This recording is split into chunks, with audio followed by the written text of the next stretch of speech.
Friends Thandalai மேலே பேச upcoming எபிசோடுக்காக இன்ட்ரெஸ்டிங்கான ப்ரொமோ ஒன்று ரிலீஸ் பண்ணியிருக்காங்க. ப்ரொமோட தேதி 10 to 15 நவம்பர்னு போட்டிருக்காங்க. ப்ரொமோவில் என்ன காட்டியிருக்காங்கன்னா, லீலாவும் மைனாவும் சேர்ந்து ஒரு பெரிய சதி திட்டம் போட்டு இப்போ எப்படியாவது இளமதியை இந்த தண்ணி மயக்கம் வர தண்ணியை குடிக்க வைக்கணும் அப்படிங்கிற மாதிரி சொல்லி அந்த மாதிரிலாம் பெரிய ஒரு திட்டம் போடுறாங்க. அதே போல் பார்த்தோம் அப்படின்னாக்கா, இப்போ அவங்க திட்டம் போட்ட மாதிரியே கீழே அந்த மேட்டுக்கு கீழே கோலி குண்டுலாம் வச்சுருந்தாங்களா, அதனால் அதில் பார்த்தா இளமதி வலிக்கு விழுவுற மாதிரி விழுவுறாங்க. உடனே பார்த்தோம்னா இவங்களாம் அந்த தாங்கி பிடிச்சிட்டு லீலாவும் அதே நேரத்தில் மைனாவும் சேர்ந்து அந்த மயக்கம் வர தண்ணியை கலந்து கொடுத்து விட்டுறாங்க, குடிச்சிடுறாங்க. அதையும் பார்த்தோம்னா இளமதி.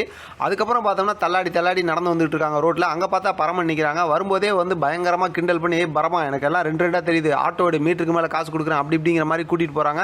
பரமனுக்கு ஒன்றுமே புரியல. அப்புறம் பார்த்தா வாந்திலாம் எடுக்கிறாங்க. அதுக்கப்புறம் நிறைய பசிக்குதுன்னு சொல்கிறாங்க. ஆனால் அவங்க மயக்கத்தில் இருக்காங்கல்ல, இந்த மாதிரி நிலமையில எப்படி வீட்டுக்கு கூட்டிகிட்டு போகிறதுன்னு சொல்லிட்டு அவரோட ஆட்டோ மேலே ஒரு இது மாதிரி போட்டு போத்திட்டு உள்ளுக்கு வந்து இருட்டாயிடுது. அதுக்கப்புறம் சாப்பாடுலாம் வாங்கிட்டு வந்து கொடுக்குறாரு. இளமதி சாப்பிட்றாங்க.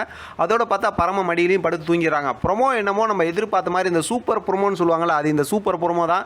இப்போ நைட்டெல்லாம் இளமதி வந்து இப்போ பரமன் கூட இருந்துட்டு போகிறதுனால இப்போ அடுத்து என்னெல்லாம் பிரச்சனை வரப்போதோ தெரியல. பார்க்கலாம் என்ன நடக்குதுன்னு. இதை பற்றி உங்களோட கருத்து கமெண்ட் பாக்ஸில் தெரியப்படுத்துங்க. தொடர்ந்து ஆதரவு கொடுங்க. தேங்க்யூ ஃப்ரெண்ட், தேங்க்ஸ் ஃபார் வாட்சிங்.